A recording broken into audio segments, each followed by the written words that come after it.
Audio video सुनने के लिए हमारे पटेल चैनल को सब्सक्राइब करें और बेल आइकन को दबाना न भूलें। देख भैया, छठ के त्योहार एगो ऐसा त्योहार होला कि हर घर में होला, लेकिन एगो ऐसा भी घर होला कि जहाँ छठी मैया तक पूजा ली लेकिन वो घर में खुशियाँ न होला।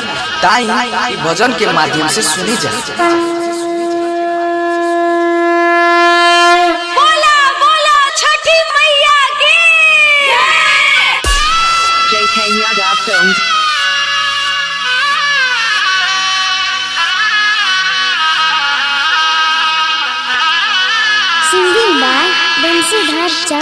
साले साले पूजा के लिया साजा के सपना है, रोवे छै नयना। साले साले पूजा के लिया साजा के सपना है, रोवे छै नयना। लालनवा बिना सोना लागे छै नानमा, लालनवा बिना सोना लागे छै नानमा। हे मोरी मैया, हे छठी मैया, हमारा न चाहिए न धनमा। हे छठी मैया, हमारा न चाहिए न धनमा। लालनवा बिना सोना लागे छै नानमा, लालनवा बिना सोना लागे छै नानमा। डीजे दिलीप छोड़ैया सिंगिंग बाय बंसीधर चौधरी। हाँ बेटिया बछिया फेरी दाना गदिया, भेलै कबहना कसूर है।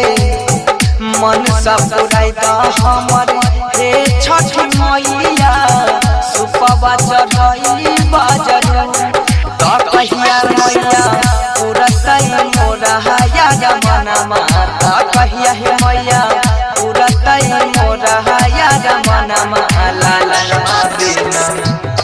लालनवा बिना सोना लागे छै नानमा, लालनवा बिना सोना लागे छै नानमा।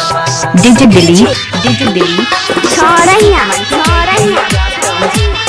Singing by Bansidhar Chaudhary. रही के उपास माई करै छिया पूजा, सुनिला न दिला हवा के दुख हे। घरवा के लोग सब महारै छै ताना, कहिया पैया चहारा के सुख।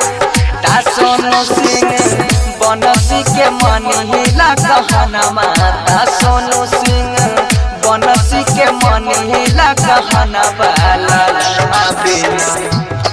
लालनवा बिना सोना लागे छै नानमा, लालनवा बिना सोना लागे छै नानमा।